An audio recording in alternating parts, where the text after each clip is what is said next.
Ladies and gentlemen, welcome back. It's NMeade here, as always. March 2020 is now in the books, meaning we have a new month to review for world records. There were 11 world records across 7 tracks. Quite an exciting month to unpack here. Let's get started. Picking up right where we left off last month, we started March 2020 with more activity on N64 Bowser's Castle by Luke. If you remember from last month, Luke set the last world record of February here on Leap Day, the only other world record set on a Leap Day in Mario Kart Wii. One day later, on March 1st, Luke improved his world record slightly by 6 milliseconds with a time of 2:38.15. And just 4 days later, Luke improved more substantially by 77 milliseconds with a time of 2:37.38. Starting with Luke's 2:38.15, the lap 1 of 52.17 at the time it was set was the newest best known split for lap 1, with Luke commenting it was near perfect throughout the lap, though specifically highlighting the stair section for this lap. If you notice, when Luke lands at the bottom of the staircase, he got a specific bounce that saves a little bit of time. This is more visually apparent when comparing versus other ghosts as seen here. I've actually slowed this down frame by frame for different laps on different runs, and I never noticed this before until now. You sometimes land with being over 100 kilometers per hour, depending on the angle you're pointing down and how you collide with the stairs here. This happens on a few other instances for other tracks such as DK Mountain, and also on Rainbow Road when you clip back onto the road from doing the shroomless shortcut with the bike on that track. However, in the case of Luke's lap 1 here, it looks like he had such a favorable landing with the bottom 2 stairs that it helped launch him forward slightly. I actually love the little nuances like this that can save some time on tracks personally. Apart from lap 1, Luke mentions that lap 2 had a drop chain wheelie plus a bounce on the bridge, and a bad staircase wheelie on lap 2. And lap 3 had a great first half, but everything after the mushroom on lap 3 fell apart, except for the last turn, which was actually the determining factor for his improvement, as he was behind the previous record of 8:21 entering the last turn. For the newest record of 2:37.38, Luke notes his lap 1 was slightly slower than his lap 1 we just went through previously, but generally had no flaws. And to show this off, I compared his last 3 records here, and he was easily on pace to nearly tie that previous lap 1, but lost what appears to be close to 20 to 30 milliseconds on the last turn. These multi-ghost comparisons are incredibly useful. I harp on these all the time, they're so good. I love this feature so much.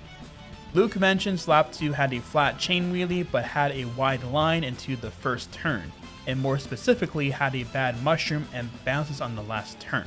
And on its own, when you watch these areas in a solo run, sometimes they don't appear as slow as it seems, but compared versus other runs, you can really see how much time you're potentially losing with this in mind. Luke managed to salvage his lap 3 entrance with a spin drift on the first turn. As we're watching on the screen right now, Luke is actually behind at this point in the lap, but manages to save all that time primarily on the second half of the lap, noting he had a high trick onto the rail on lap 3, but still was able to clutch out the finishing time. Luke mentions that his goal was a 2:30.7 here, which he achieved, but he's still not content with the driving in it. So his new goal is to push for at least a 2:30.6, but not likely in the near future. With Luke's newest improvement here, the gap is more substantial than what was mentioned last month, with 601 milliseconds of lead over second place. Great work, Luke, and good luck on future improvements when you decide to return to N64 Bowser's Castle. Moving on, we head to Koopa Cape. Justin clutched out the first sub 2:18 back in December of last year, if you remember, though on March 11th, we would see the second 2:17 driven here with a new world record also by Luke. Luke beat Justin's previous world record by 35 milliseconds with a time of 2:17.955. Luke comments he was actually inspired by the Legacy World Record Challenge I hold on the channel, back when we did Koopa Cape for the challenge series in October 2019. And after pushing for a good time for the challenge back in November, Afterwards, he had help from community member and former world record holder Matt, teaching him key points on the track for the current strategies, which would end up helping him get a strong time here. It wouldn't be until he got into low 219 territory, where he had a time with 2:46.0 laps in the run, which led him to believe he could potentially contend here. He mentions the difficulty for improving here specifically spiked after he got a 218, and moreover points out this is the longest he has spent personally grinding for a track from scratch to a world record run in about 3.5 months in total. For the run itself, he's satisfied with the driving, though he mentions the shroomless cuts were average each lap, with dropping speed on most of them, which is most apparent when I compare his time to Justin's previous record here, with more noticeable time loss on lap 3 getting a small pocket of air re-entering the water. He does mention losing some time on the final shroom on lap 1, which it does look like he unfortunately hopped and entered the water stream too late, and it looks like it lost a fair chunk of time versus Justin's time entering lap 2. Forecasting what the future of Koopa Cape holds for improvements, Luke mentions the second zipper on each lap is a large obstacle on faster paces now, typically with a 45.7 pace on lap 1, but mentions lap 2 you could potentially beat the second zapper with a mid to low 45.8 on lap 1 with a similar pace on lap 2. And Luke having beaten it once, but he lost more time than it gained by avoiding it, and mentions that closing at a 217.7 pace time on lap 3, the very last zipper, will also pose a problem. There are unused strategies for Koopa Cape for human runs, with the task entrance into the pipe and the wall ride up the pipe on the following turn, and Luke managed a near best known split lap 1 with these strategies with a mid 46.0 pace lap 1. That clip is linked in the description below if you want to check that out. Luke believes if just these two strategies on their own are implemented, you can hit around a 45.5 lap 1 with a great lap. Other strategies include also doing the U-turn wall ride as well, which the task does, which would save another decent chunk of time per lap. Luke predicts a very low 216 being possible if these strategies are executed well on all 3 laps. And I'm happy that Luke mentions all of these. As typical for Mario Kart Wii specifically, nothing, and I mean nothing, should be totally excluded from being done humanly.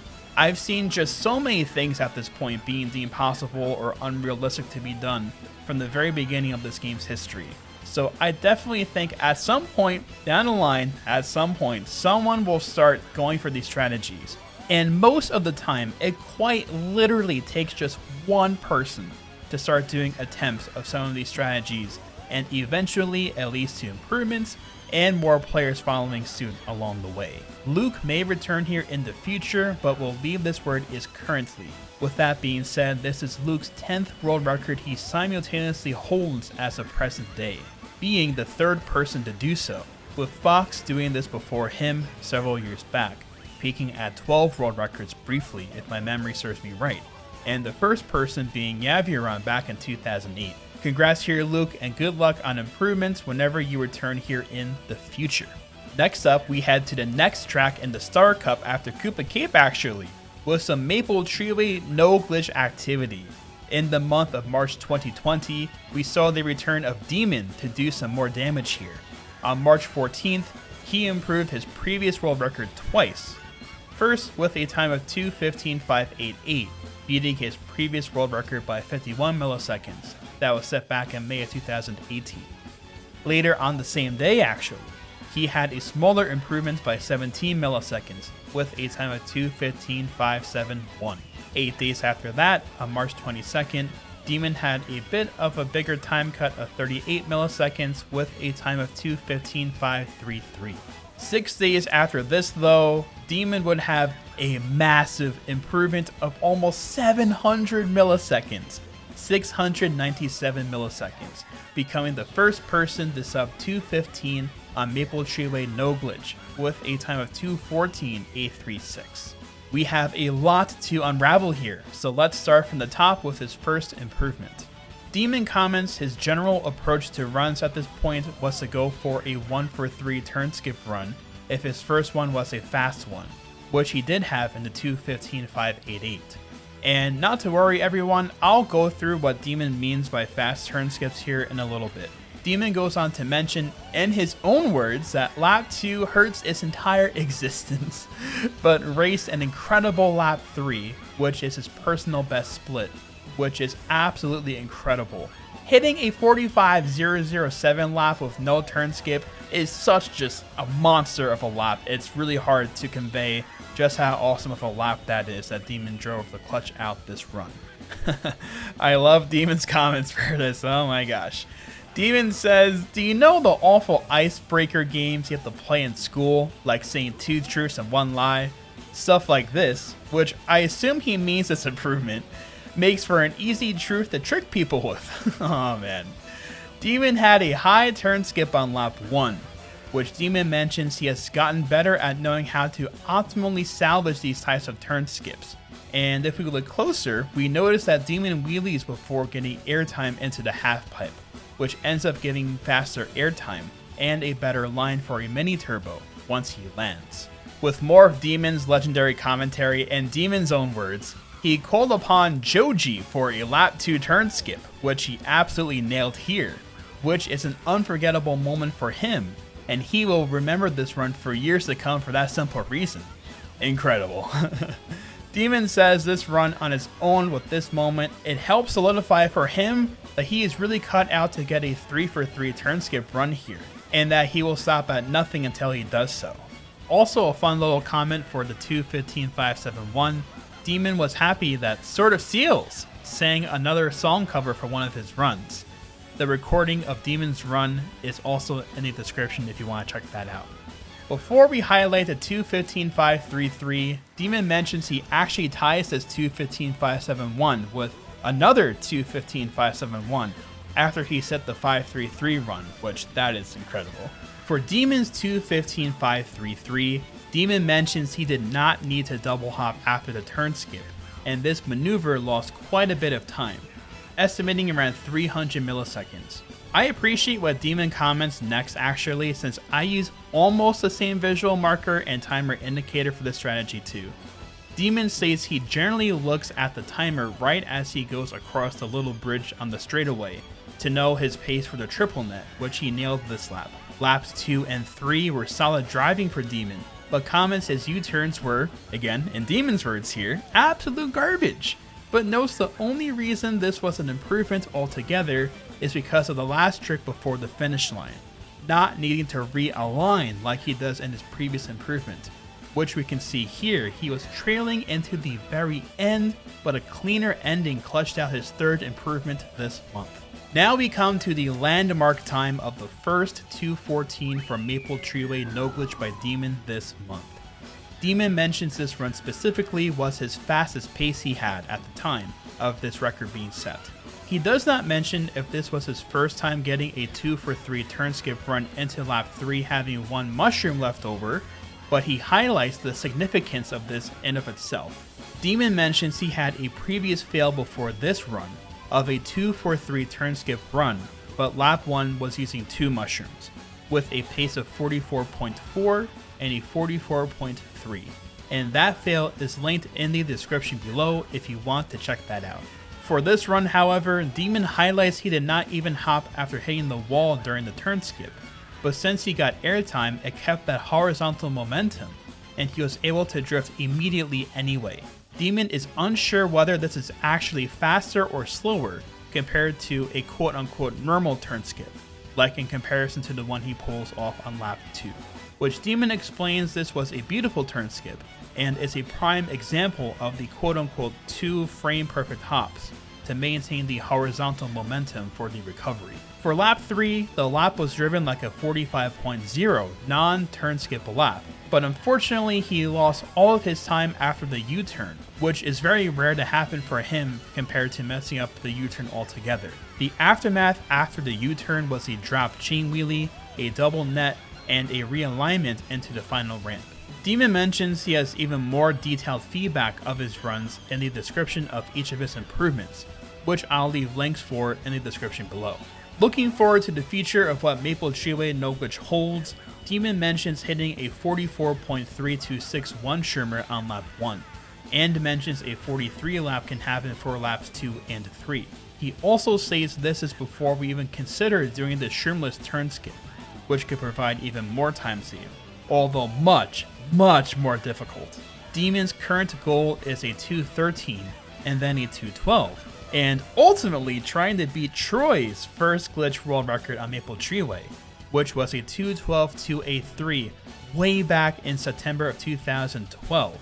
Once Demon hits a 2:13 here, Demon will be going for shroomless turn skips in his runs, and once he hits a 2:12, he will be starting the serious grind for shroomless skips. So I would assume he will be exclusively going for only shroomless turn skips once he's in 2:12 territory. Now check this out, guys, alright? Demon's ultimate goal, okay, is a 2:09, with noting Remy's task here with Flame Runner was a 2:09 back in 2013, but he'll settle for a 2:10. In Demon's legendary commentary style, he closes his remarks that he has no idea if we will ever see that level of perfection with a shroomless 3-for-3 turn skip run. But if you don't shoot for the stars, you're forced to settle for the ceiling. Incredible, Demon, incredible. Man, what exciting times this is. We really don't see huge time cuts like this anymore, especially when it comes to no glitch times at this point. For those who aren't aware, the turn skip has been used in previous world records before, but this strategy is extremely difficult to pull off correctly. This strategy is unique in that if you do it the correct way, you collide with the flat part of the wood and you maintain specifically horizontal momentum. No other track in the game has this mechanic used humanly, at least to my memory, which makes this even more cool in my opinion. If you do this well enough, you can get a recovery drift for a mini turbo to return to top speed fairly quick. This has been a known strategy as early as 2009, I believe, but even back then, at least myself, I questioned if this saves time if at all, as this was primarily used only for the fast lap world records and not for the 3 lap. And since then, as years have passed, we've seen how little the mushroom cut at the beginning actually saves. Roughly 800 milliseconds with some quick comparisons by myself frame by frame. An optimal U-turn loses roughly a little bit over 2 seconds to a good turn skip with a mushroom. So if we minus the difference of doing the beginning of each lap shroomless, that means the turn skip saves at least a little bit over 1 solid second per lap. And to be honest, this is fairly accurate, as a near optimal realistic human no turn skip run would yield a very low 2:15 time currently. And the shroom turn skip laps can most definitely go to 43 for all 3 laps in my eyes, if Demon continues to grind this out. The estimates of times here may be pretty hard to grasp, I know they're a little bit far-fetched, but both Demon and myself actually are the Maple Treeway no glitch experts, and can assure you that both of our predictions are accurate and they're definitely not too far-fetched. Now, how realistic it is to hit these runs is of course yet to be determined, but if anyone is up to the task, it'd be Demon himself. With this newest improvement, Demon now has a 1 second, 237 millisecond lead over second place, which to my knowledge is now the largest gap between first and second place for a no glitch category. Major congrats coming back to the game and starting the process of advancing Maple Treeway no glitch to a whole new level, Demon, and good luck on future attempts. Next up, we head to DS Desert Hills no glitch. Sosis reclaims the world record from Paul after Paul held this for almost a year. Sosis improves upon the previous world record by 123 milliseconds with a time of 1:34.397 on March 14th. Sosis comments he got nearly 2 back-to-back best known splits in this run, with hitting 2 wheelie cuts in a row for laps 1 and 2. His objective was to try to hold himself together as best as he could for lap 3 to finish the run, which he definitely did. Sosis comments lap 3 was actually going well up until the ending of lap 3, which he states was terrible for his standards. Sosis feels his driving throughout the run was pretty good, but it can always be better, feeling as though he does the first few turns very well, but after that it is more to do with getting a good ending that may not be in your control and greatly luck based, which I do agree with. It seems there's no rhyme or reason to whether you get the sick wheelie cut or not, And the time save, if you get it, is absolutely massive and very broken. I actually show off just how much of a difference this is in a comparison during my review of March's world records for 2019. That video is in the description below if you want to check that out. Sosis mentions other time save will probably come from getting the chain wheelies at this level now, and again, I completely agree. Paul's run is still pretty close to Sosis leading into lap 3, but Sosis is able to pull away further with a better chain wheelie versus the drop chain wheelie Paul gets into lap 3 in his previous world record. Sosis explains that theoretically you could still get the world record without any wheelie cuts, but he does not really see this happening. You'd need at least one at this point, and even then you need everything to go well, Sosis comments. He does not see himself playing this again soon because of how grueling it was to play this at such a high level, but he may return someday. This time was definitely well earned, Sosis, with your grind paying off.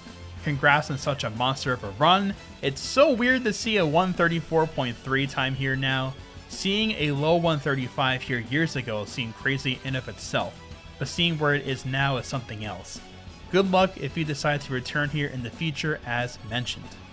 Later on this month, we had another improvement on Toad's Factory by Logan. His grind finally paid off with getting his goal of a sub 145, a 144.990 on March 15th. Logan did not have much to comment about this run, other than the shroomless cut is improvable for lap 3, but the rest of the run is okay, and he is currently laying this category to rest for now.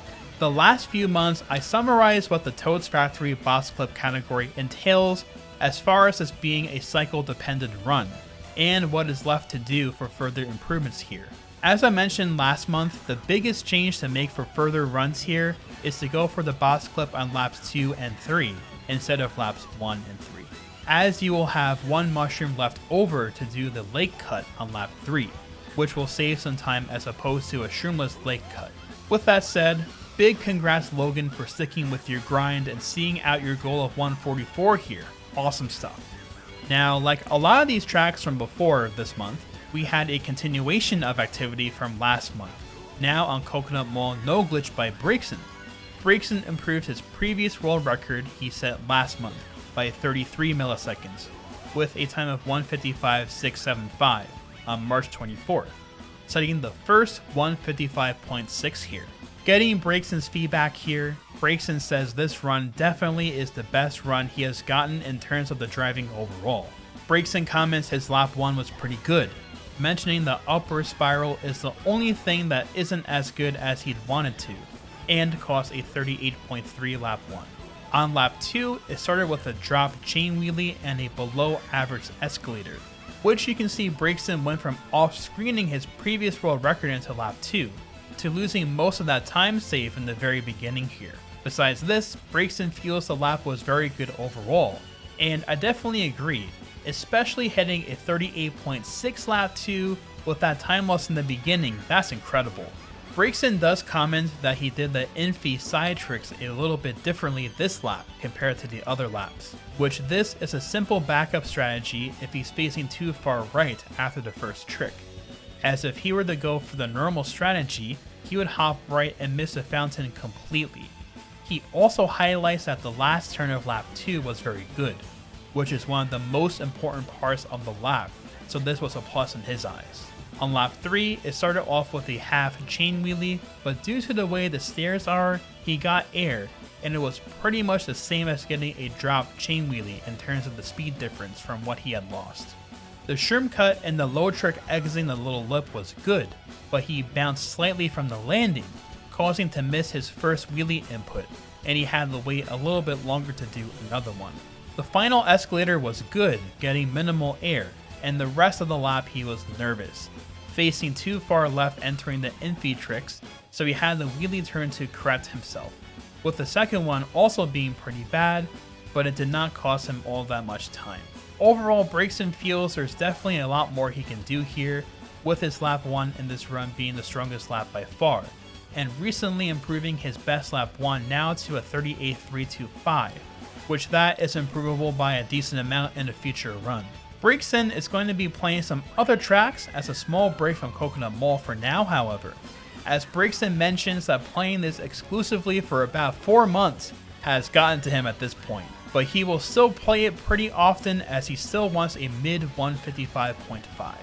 And I think the break is very well earned at this point with that in mind, Breakson.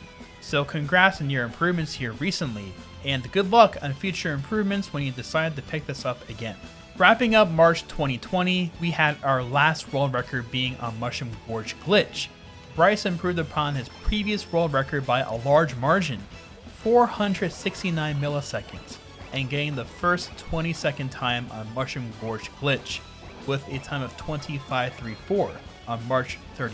Bryce had his eyes set on a 20-second time here ever since he set his 21:355 world record back in April of last year, and has been hard at work here since then, with taking a few breaks in between on Mario Circuit and Sherbetland for a bit on both tracks during that time, mentioning he eventually wants a 19-second time here, but that will be really hard, which makes total sense, and mentions he will probably take a break from this since it took him so long to get this run.